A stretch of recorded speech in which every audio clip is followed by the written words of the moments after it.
بسم اللہ الرحمن الرحیم۔ وعلیکم ورحمۃ اللہ وبرکاتہ۔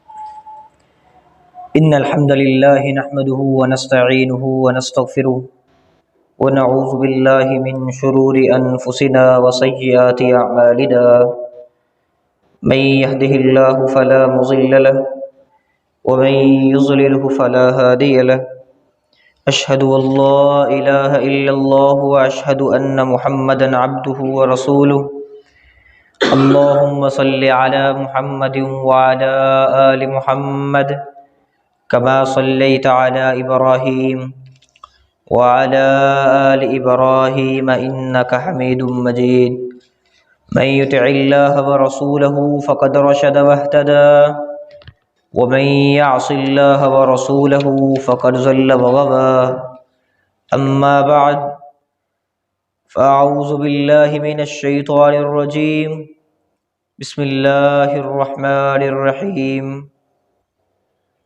فَإِنْ آمَنُوا بِمِثْلِ مَا آمَنْتُمْ بِهِ فَقَدِ اهْتَدَوْا۔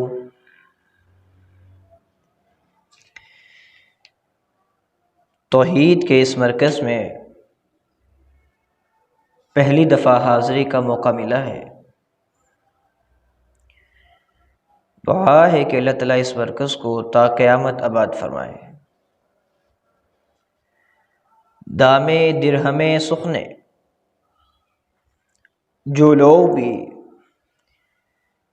اس مرکز کے ساتھ اٹیچ ہیں، اللہ تعالیٰ ہر شخص کی دنیا و آخرت کے تمام معاملات میں ہر شخص کو کامیاب اور سرخرو فرمائے۔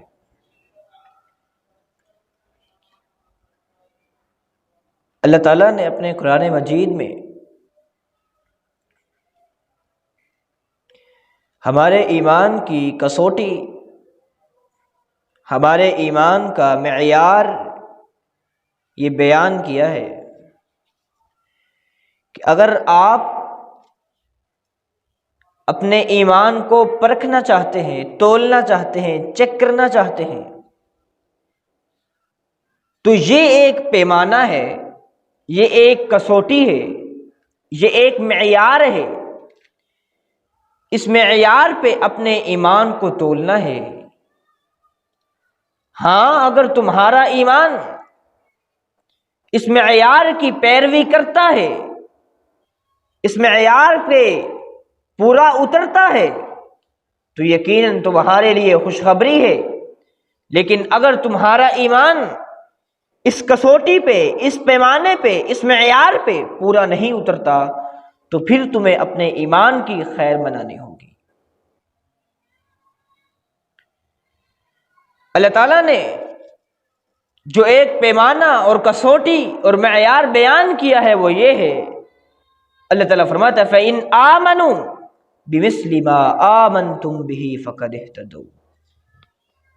دنیا والو، وہ ایمان چاہیے جو ایمان صحابہ کرام کا ایمان ہے۔ یہ ہے ایک کسوٹی اور یہ ہے ایک معیار۔ اس معیار پہ اگر آپ کا ایمان پورا اتر رہا ہے تو یقیناً میرے لیے اور آپ کے لیے خوشخبری ہے۔ لیکن اگر اس کسوٹی کے مطابق ہمارا ایمان نہیں ہے تو ہمیں اپنے ایمان کی فکر کرنی چاہیے۔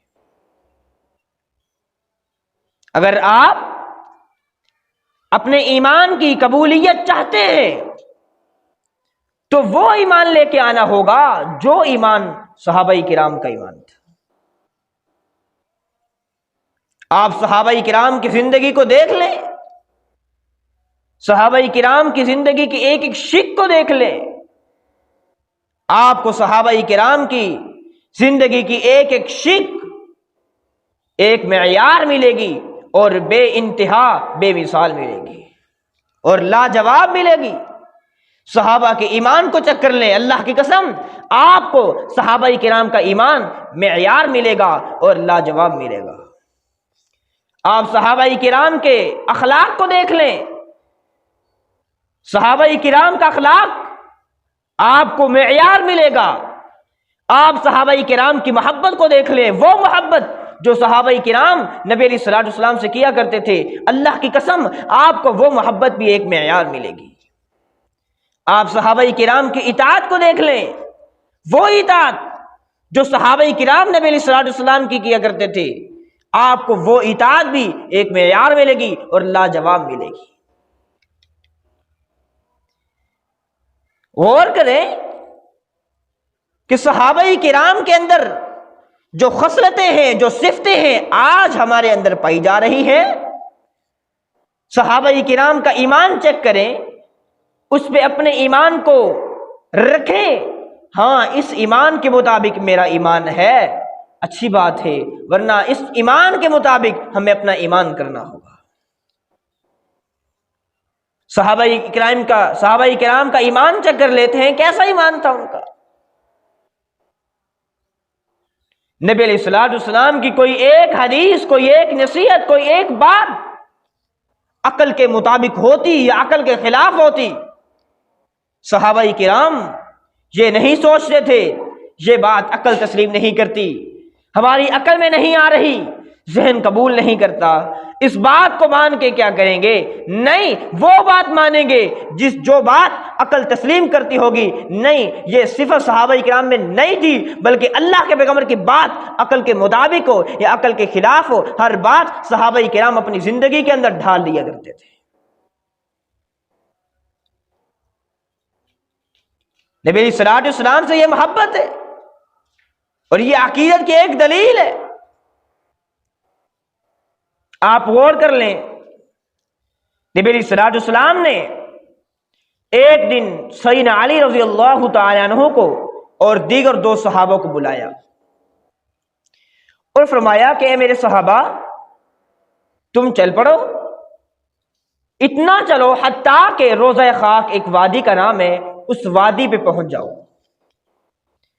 دیکھنا اس وادی پہ ایک عورت جا رہی ہوگی، اس نے مکہ کا رخ کیا ہوگا، آپ نے اس عورت کے ساتھ بدتمیزی نہیں کرنی، اس عورت کے ساتھ آپ نے بد اخلاقی سے پیش نہیں آنا، بلکہ احسن طریقے سے ایک عزت دینی ہے، ایک وقار کے ساتھ اس سے یہ عرض کرنی ہے کہ آپ کے پاس ایک خط ہے، جو خط آپ کو حاتم بن ابی بلتہ نے دیا ہے وہ آپ خط واپس کر دیں، بس وہ خط لے کے واپس آ جائیں۔ لیکن اس عورت کے ساتھ آپ نے کوئی زبردستی نہیں کرنی، خط ہے اس کے پاس اور وہ خط آپ واپس لے کے آ جائیں۔ اب یہ بات ہماری عقل تو نہیں مانتی، صحابہ کرام کہہ سکتے تھے، اللہ کے نبی یہ بات کیسے مان لیں؟ مان لیتے ہیں کہ وہ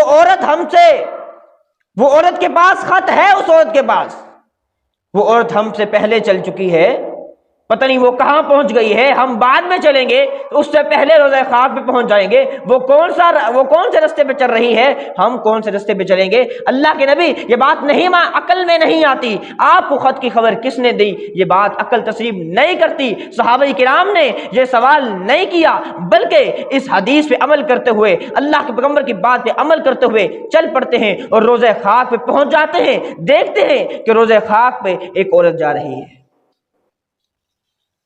وہ جانتے تھے کہ نبی علیہ الصلوۃ والسلام اپنی ذاتی عقل سے، ذاتی فہم سے، ذاتی تجربے سے کوئی بات نہیں کہتے، آپ کی زبان سے جو جملہ نکلے گا، جو کلمہ نکلے گا، وہ ناطق وحی ہونے کی صورت میں نکلے گا، کیونکہ اللہ کا قرآن کہتا ہے وَمَا يَنطِقُ عَنِ الْهَوَىٰ إِنْ هُوَ إِلَّا وَحْيٌ يُوحَىٰ، میرے پیغمبر کی زبان سے جو کچھ بھی نکلتا ہے صرف اور صرف میرے حکم کے مطابق نکلتا ہے، میرے حکم کے بغیر میرا پیغمبر کسی سے بات تک نہیں کرتا۔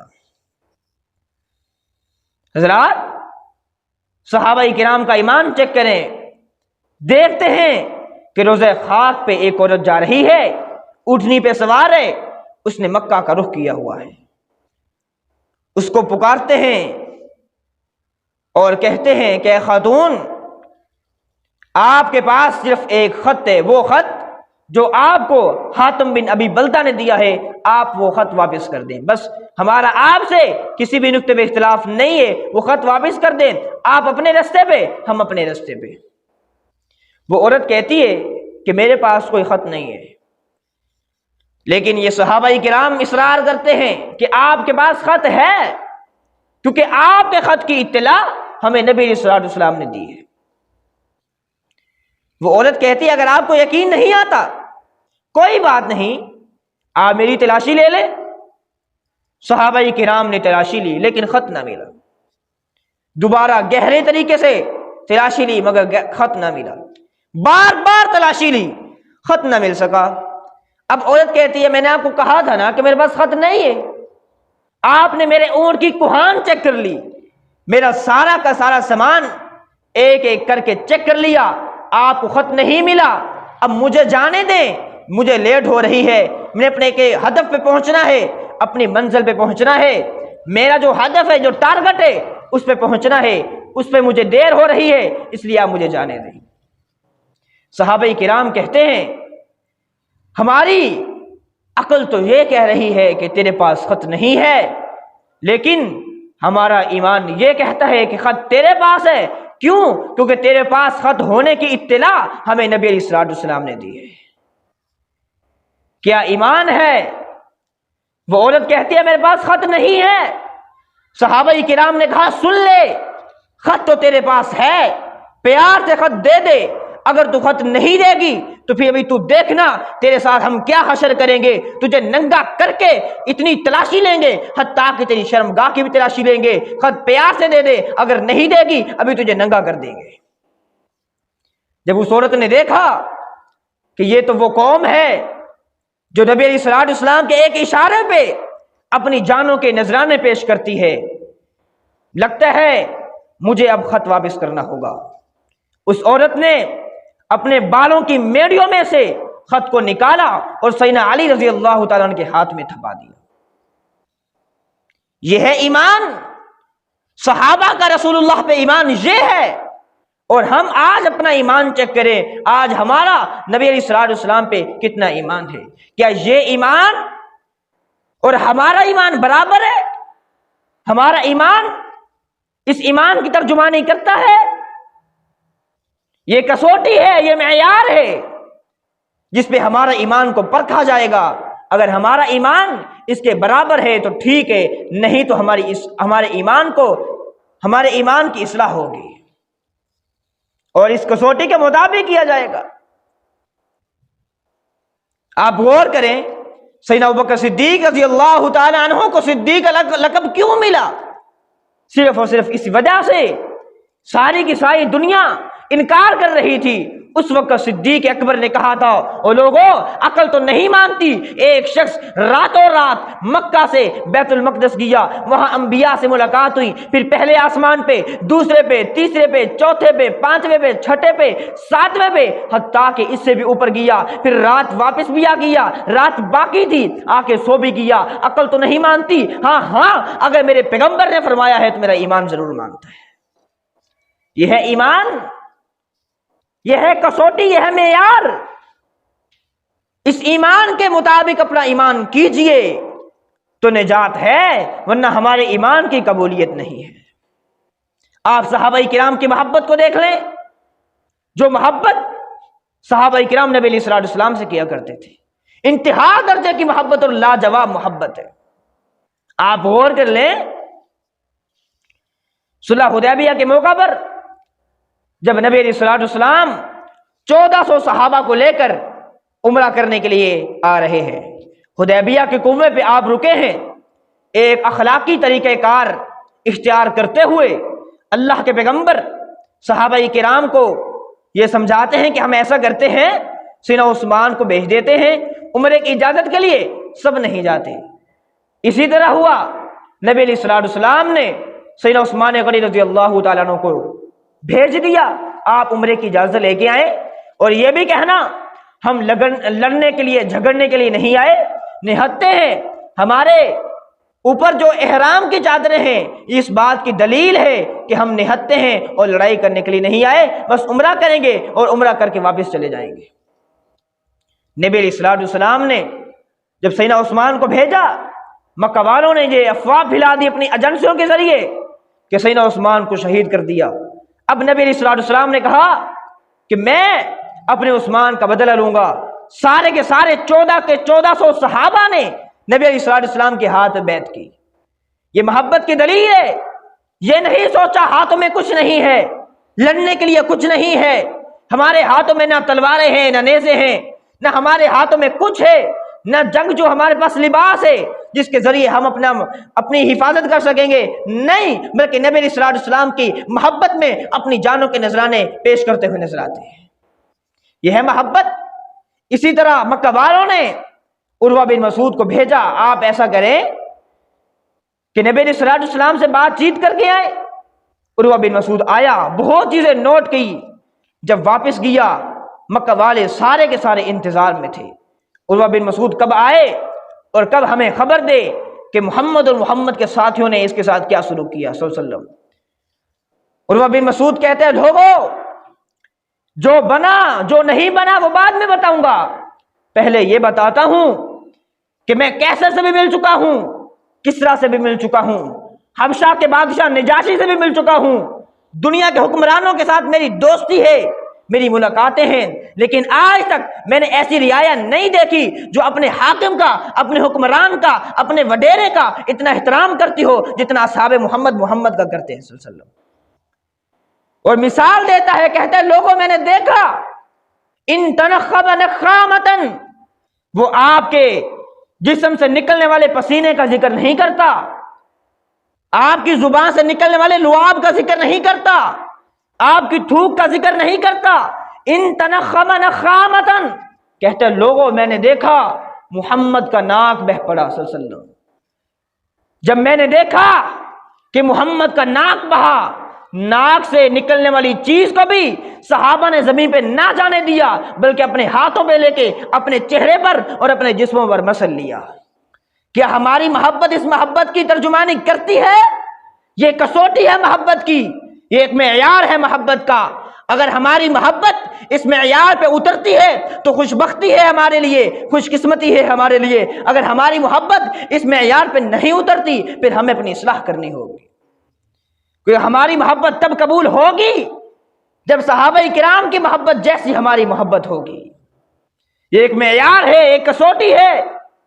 جب تک ہماری محبت صحابہ کرام کی محبت کی ترجمانی نہیں کرے گی، ہمارا نہ ایمان مکمل ہے اور نہ ہماری محبت قبول ہوگی۔ حضرات، آپ صحابہ کرام کی اطاعت کو چیک کر لیں کہ نبی علیہ الصلوۃ والسلام کی وہ کس قدر اطاعت کیا کرتے تھے۔ آپ اسی معاملے میں غور کر لیں۔ صلح حدیبیہ کے بعد جب نبی علیہ الصلوۃ والسلام اپنے صحابہ کو لے کے مدینہ کی طرف جا رہے ہیں بغیر عمرہ کیے، سیدنا عثمان بھی واپس آ جاتے ہیں۔ نبی علیہ الصلوۃ والسلام کے صحابہ سیدنا عثمان سے پوچھتے ہیں، عثمان تیرے بارے میں یہ افواہ پھیل گئی تھی کہ تجھے شہید کر دیا گیا ہے، اب تو خود ہی بتا کہ تیرے ساتھ مکہ والوں نے کیا سلوک کیا۔ سیدنا عثمان فرماتے ہیں، بھائیو، مکہ والوں نے میری وہ عزت کی، میرا وہ احترام کیا جو میرے وہم و گمان میں بھی نہیں تھا۔ عثمان وہ کیا ہے؟ سیدنا عثمان فرماتے ہیں، او بھائیو، اس سے بڑی عزت کیا ہو سکتی ہے؟ مکہ والوں نے مجھے کہا، عثمان یہ دروازہ بیت اللہ کا تیرے لیے کھلا ہے، جا طواف بھی کر لے، عمرہ بھی کر لے، نمازیں بھی پڑھ لے، حجر اسود کے بوسے بھی لے لے۔ صحابہ کرام فرماتے ہیں، عثمان پھر تو نے بڑا عمرہ کر لیا ہوگا، طواف کر لیے ہوں گے، حجر اسود کو چوم لیا ہوگا۔ صرف یہ کہا، قربان جائیں، سیدنا عثمان کے جواب پہ ایسا جواب دیا، ایسا قیمتی جواب، اگر اس جواب کو سونے کے پانی کے ساتھ بھی لکھیں تو حق ادا نہیں ہوتا۔ سیدنا عثمان فرماتے ہیں، بئس ما ظننتم بی، لوگو، او بھائیو، میرے بارے میں بدگمانی سے بچ جاؤ، میرے بارے میں بدگمانی سے بچ جاؤ۔ ہم اپنی عقل سے اس کو سوچتے ہیں کہ صحابہ کرام نے نعوذ باللہ کو گستاخی کی تھی، بس یہی پوچھا تھا نا، عثمان تو نے عمرہ کیا یا نہیں کیا، تو نے طواف کیا یا نہیں کیا، حجر اسود کا بوسہ لیا یا نہیں لیا، یہی پوچھا تھا نا۔ لیکن سیدنا عثمان فرماتے ہیں، لوگو بئس ما ظننتم بی، میرے بارے میں بدگمانی سے بچ جاؤ۔ عثمان، ہم مدینہ سے کیا کرنے آئے تھے؟ جی ہاں، سیدنا عثمان فرماتے ہیں عمرہ کرنے کے لیے آئے تھے، لیکن حدیبیہ سے اللہ کے پیغمبر نے مجھے عمرہ کرنے کے لیے نہیں بلکہ عمرے کی اجازت کے لیے بھیجا تھا۔ اللہ کے پیغمبر مجھے عمرے کی اجازت کے لیے بھیجے، میں عمرہ کرتا رہوں۔ اور لوگوں سن لو، واللہ لو مکثت بها سنتا ورسول اللہ بالحدیبیہ ما طفت بها حتی یطوف رسول اللہ۔ اللہ کی قسم، یہ تو ایک دن کی بات تھی، یہ تو ایک دن کا معاملہ تھا۔ عثمان نہ طواف کر سکا، نہ عمرہ کر سکا، نہ حجر اسود کے بوسے لے سکا۔ اللہ کی قسم عثمان کو بیٹھے بیٹھے 1 سال ہو جاتا، نبی علیہ الصلوۃ والسلام جب تک طواف نہ کرتے عثمان تب تک طواف نہ کرتا۔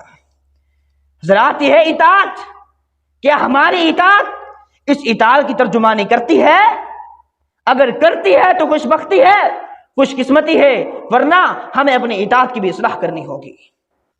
حضرات، صحابہ کرام کے ایمان کو اللہ نے بطور معیار پیش کیا ہے، فَإِنْ آمَنُوا بِمِثْلِ مَا آمَنْتُمْ بِهِ فَقَدِ اهْتَدُوا۔ اللہ فرماتا ہے وَالسَّابِقُونَ الْأَوَّلُونَ مِنَ الْمُهَاجِرِينَ وَالْأَنصَارِ۔ اور لوگوں سن لو، میں مہاجرین سے بھی راضی ہو گیا ہوں، انصار سے بھی راضی ہو گیا ہوں۔ اللہ نے اس کے بعد تیسری قوم کا ذکر نہیں کیا۔ میں کس سے راضی ہوں؟ نہیں، ہم اللہ سے پوچھتے ہیں اللہ اب تو تیسرا کس سے راضی ہے؟ اللہ نے کسی قوم کا، کسی قبیلے کا نام نہیں لیا۔ اللہ فرماتا ہے والذین اتبعوہم بإحسان، تیسرا میں اس شخص سے راضی ہوں جو ان کے نقش قدم پر چلنے والا ہوگا۔ حضرات، اللہ کی رضا چاہیے، اور کون سا شخص ہے جو اللہ کی محبت نہیں چاہتا، اللہ کی رضا نہیں چاہتا؟ اللہ کی رضا چاہیے، صحابہ کرام کے نقش قدم پر چلنا ہوگا۔ صحابہ کرام یہ وہ نفوس قدسیاں ہیں جنہوں نے نبی علیہ الصلوۃ والسلام کی محبت کا بھی، آپ کی اطاعت کا بھی، آپ کے ادب کا بھی، اور آپ کے ساتھ محبت اور لگاؤ اور ایمان کا بھی حق ادا کیا ہے۔ اگر آپ صحابہ کرام کی زندگیوں کے آپ پڑھیں گے تاریخ، آپ کی عقل دنگ رہ جائے گی۔ لاجواب اور بے مثال آپ صحابہ کرام کی تاریخ کو پڑھیں گے۔ صحابہ کرام اللہ نے کس وجہ سے ان کو یہ اعزاز دیا کہ ان کے ایمان کو اللہ نے بطور معیار کے پیش کیا ہے؟ صرف اس وجہ سے کیونکہ اللہ رب العزت نے ان کے اندر اخلاص کو دیکھا ہے، ان کے اندر نبی علیہ الصلوۃ والسلام کی محبت کو دیکھا ہے، آپ کی اطاعت کو دیکھا ہے، اور آپ کے ساتھ جو لگاؤ ہے اور آپ پہ جو ایمان ہے، صرف اور صرف اس وجہ سے اللہ نے ان کے ایمان کو بطور معیار کے پیش کیا ہے۔